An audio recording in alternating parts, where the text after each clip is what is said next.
All by myself. I love being all by myself. That's what you call untoned. Muscles can't be untoned. That voice, that's untoned. I'm asking a very important question because a lot of people share with me fairly regularly that they feel lonely, that they don't have people in their life that they can trust. They don't feel connected to the human race, even though we've got so much social media and so many different ways of being connected with the world. There's a lot of lonely people in the world. So my question is, do you like being alone or do you feel lonely? And if you are alone, why is it that you feel lonely if you do? And I'm standing here after 7 days of being by myself. Now, I hang out with you every day. And yes, I have hundreds of emails every day. And yes, I talk on the phone every day. And yes, I'm connected to the world. But I've actually not connected with any other human being for over 7 days now. Beautifully, I have 4 furry friends who are probably the best friends you could ever have. So, of course, I don't feel lonely. They don't talk back to me. They love me unconditionally and they're very cool people to hang out with. But they are of the furry kind, not the human kind. So often people will ask me the question, Rowie, you're often by yourself, and I live now 1,000,000 miles from anywhere and I'm 1,000,000 miles from lots of people. In fact, if I screamed loudly, my neighbours probably couldn't hear me. So I'm literally on my own. And I love it. I love being on my own and I've never felt lonely. In my lifetime, have I felt lonely? And this is why I'm asking the question, because I've had a very distinct headspace change between I needed to be surrounded by people. I needed to have people. And if I was by myself and there was no people, I used to put the radio on or I used to play music or I'd have to have something, television, something, because I couldn't stand being by myself. If I was by myself and there was no other people, I felt lonely. So how do you go from I hate being by myself to I can be by myself for several days, if not weeks, if not months at a time, and not feel lonely at all? And I'm asking the question not because it's about me. I'm asking because so many people share with me that they feel disconnected and lonely. And Rowie, how do you do it so often where you're by yourself and you don't feel lonely? Well, there's a great question to ask. Who are you and do you like who you are? And do you like hanging out with you? Are you best friends with you? Because the beautiful thing about liking you is that if there is nobody in your life and you are by yourself, you're hanging out with the person that you like the most. If you are best friends with yourself, then technically you don't need anybody else. Now, there's an argument from the neuroscientists and head doctors that the human connection is an important part of life. And if we don't have it, then we could be in some serious mental challenges or have some serious mental health challenges. But interestingly, there are people who choose to be by themselves. They choose not to have any people in their life at all. And I don't know whether they're mentally healthy or not, but it seems that they're living quite happily. So is it possible to just really like who you are and not have to have people in your life, not need to have people in your life? If you have people in your life, they are an added value. They're a bonus rather than the reason that you feel connected to the world. And it was a really interesting process for me. And I'll share with you very personally that it took a lot of work, because I'll say again, I've been the person that couldn't be by myself. I didn't like who I was, so I didn't want to hang out with myself. So I wanted to change that.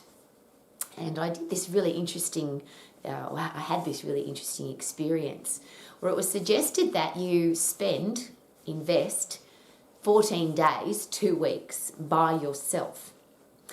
With no people, but also no music, no television, no connection whatsoever to any other human being or animal or even pen and paper. So there was no way of even getting your own thoughts out of your head. You had to live inside your head.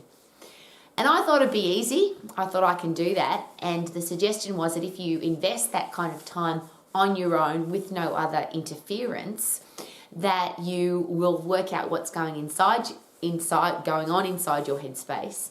Do you like who you are? If not, why not? And if you don't like who you are, what do you need to change? So I thought it'd be a really good experience for me, and it was. It's also one of the hardest things I've ever done in my life, and one of the best things I've ever done. And the last part of it was absolutely awesome and completely changed my life. So what happened? I went away and found a place to be where there was literally no connection with the world. And it was pre-internet anyway, so there was no phones. The only phones were connected to the wall. And I invested time by myself, literally invested. And the first 7 days was really hard. Because when you don't like who you are and you have to spend time with you, it's like spending time with your enemies. You don't want to do that. It's yuck. But I learnt and began to understand, and then truly understood the things about myself that I didn't like and what I needed to change. And that's the only time you can ever make change, isn't it? When you realise that you have to do it, that there's stuff that needs changing. If you're delusional and say everything's great and I like who I am and my life's amazing, and it's not, then of course nothing's ever going to change. So I worked out who I wanted to be, why I wanted to be that person. I think that's really important. Not just, yes, I want to be this person, but why. Why are those things important to me? And then live your life as that person. So don't pretend to be somebody else. Don't try and please other people. Don't try and impress other people. It's about expressing who you are to yourself so that you really love who you are. And that's what that 2-week process did for me. So I've always shared on a regular basis that at 18 years of age, I was taken through the experience of pick 5 words to describe who you are, connect those 5 words to your fingers, which is what I did. You don't have to do that, of course, but I always take my hands with me, so it's quite easy. And my words were tough and fair, positive, stylish, disciplined, and professional. And all you've got to do to be a happy, positive person, of course, is to choose who you want to be and then be that person. But I think the connection there is, why do you want to be that person? Why, Rowie, is it important to you to be tough and fair, positive, stylish, disciplined, and professional? And you're going to come up with your own words to describe who you are. Be that person. And as I always share, it makes you pretty lazy because you don't have to make decisions anymore. I literally don't have to decide anymore about anything. I just ask the question, would a tough and fair, positive, stylish, disciplined, and professional person do this, go there, wear that, be that, act that way? And if the answer is no, then I just don't do it. So it's a really easy lifestyle compass, map, way to live your life. It's the best strategy I've ever had. But it was easy to come up with those words. Then you have to live those words, and why do you want to be that person? And then you have to live those words by yourself. And again, I'll share that being a tough and fair, positive, stylish, disciplined, professional person is who I am. I don't do that to impress you. I don't do that to impress other people. I do that because that's who I am, and it's very easy to live my life like that, which means it's very easy to be by myself because I like that person. That person's pretty cool. When I wake up in the morning, I'm happy to invest time with myself. When I go to sleep at night, I'm happy to sleep with myself. During the day, I don't, and I'll just, what's the word I'm looking for?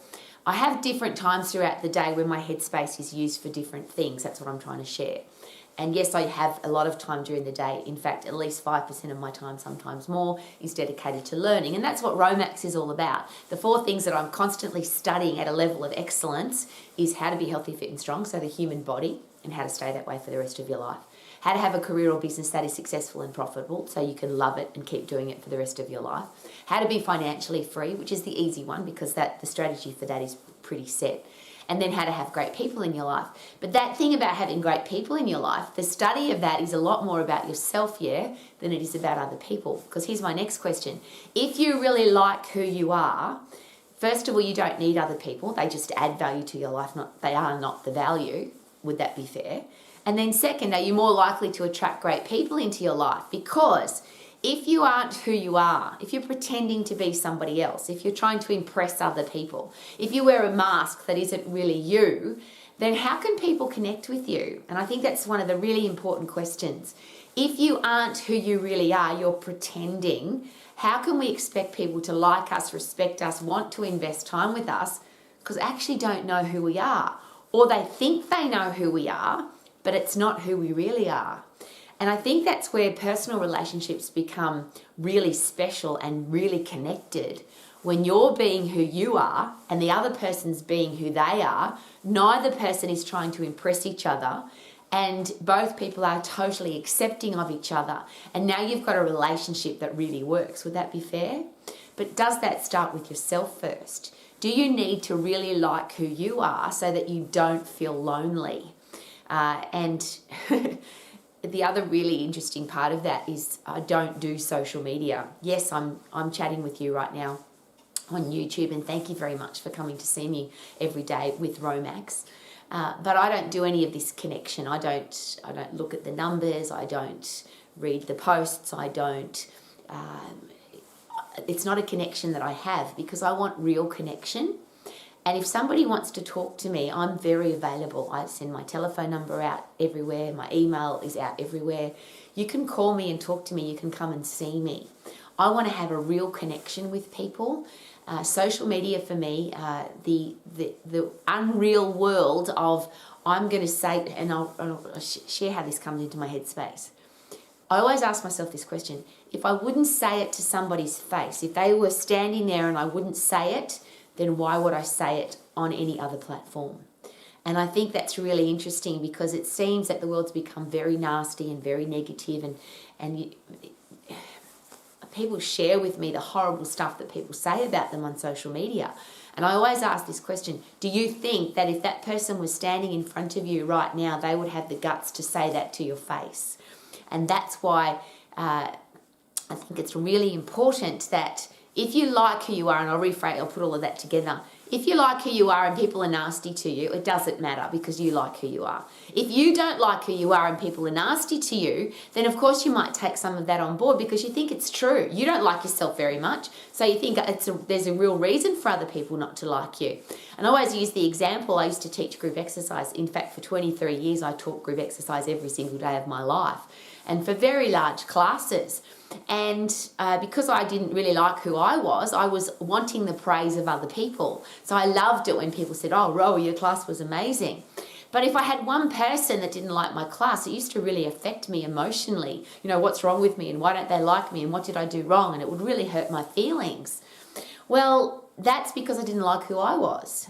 When you are the best person, and I very hesitatingly use the word best, because I don't ever want best. I want to keep getting better. But when you're aiming to keep getting better every day, when you're learning, growing, stimulating your brain, getting wiser and stronger and fitter and better every day, then what other people think of you actually doesn't matter. And I think it's not just a cliche quote. What other people think of me is none of my business. What I think of me is my business, and I have to sort that, because if I don't like me, I have to live with me every single day. So do you. The only person that's ever there for everything that you do is you, yeah? Every meal I've ever eaten, every person I've ever invested, wasted, or spent time with, every dollar I've ever spent, everywhere I've ever been, I was the person there. So if I don't like that person, then how can I possibly have a great life? So there's probably the big elephant in the room question: how do you like yourself? And for me, it's a simple process. It wasn't easy, but it's a very simple process. Decide who you want to be and why. At 18 years of age, I decided I'm going to be, for the rest of my life, tough and fair, positive, stylish, disciplined, professional. That's who I am. Making that happen required change, required different thought space, it required action, it required discipline, it required education, and those words that all come with self in front of them: self-discipline, self-motivation, self-education, self-inspiration, all the things that if you apply them into your life, you will like yourself. Self-discipline means you like yourself more because you do what you said you were going to do. If you make a promise to yourself and you don't keep it, how do you feel about yourself? If you make a promise to yourself and you do keep it, how do you feel about yourself? And technically that would be called self-esteem, yeah? So how do I get a high self-esteem? How do I like who I am, which is that internal driving force? Decide who you're going to be, why you're going to be that person, why is it important to you to be that person, and then just bloody be that person. And are there tough days? Are there crappy days? Are there awesome days? Are there average days? Yes, that's what makes up life. But what is consistent over all, it doesn't matter what the world throws at me, it doesn't matter what people throw at me, it doesn't matter what rubbish comes my direction, it doesn't matter how much crap comes into my life. Because I've decided to be a tough and fair, positive, stylish, disciplined and professional person, if something comes into my life that I don't like, I just ask the question: how would a tough and fair, positive, stylish, disciplined and professional person handle that situation? And that's my lifestyle. And I'm sharing that with you because I get accused on a regular basis from some very nasty people and some very happy people. Rowie, you can't be happy all the time. It's not possible. Rowie, you're full of BS because you just talk about being positive and that's just not the real world. Well, I'd like you to rephrase the question. Rowie, is it possible that if you are healthy, fit and strong, if you have a career or business that you love, if you're financially free, if you like who you are, your relationship with yourself is exactly the way you want it to be. So you like who you are your best friend, you're proud of who you are, you're self-disciplined, self-motivated, self-educated, self-inspired, you've got great self-esteem and you like yourself, is it possible that you could be happy every day? And I'll go one step further than that, because are there times that I don't feel happy? Are there times that I feel angry or disappointed or frustrated or annoyed? Oh, of course. That's being called a human. But guess what I do then? I go punch, kick, sprint, box. Doesn't matter. I go get puffed and I put 100% effort into putting my body under stress so that other people don't stress me. I'm stressing myself. I then release all of those neurotransmitters that are put into your body to get you away from the threat, the challenge, the nasty person, the horrible email, or whatever it is. When you get rid of that, disperse those stress drugs, what happens now is your brain says, congratulations, Rowie, you were put under stress. You ran away or you turned and fought, which means I got puffed or I lifted heavy or a combination of both. So now my brain fills up with happy drugs, dopamine, serotonin, endorphins, oxytocin, because I've obviously got my puppy dogs, and brain-derived neurotropic factor, which is fertilizer for all of those things. They're all called happy neurotransmitters.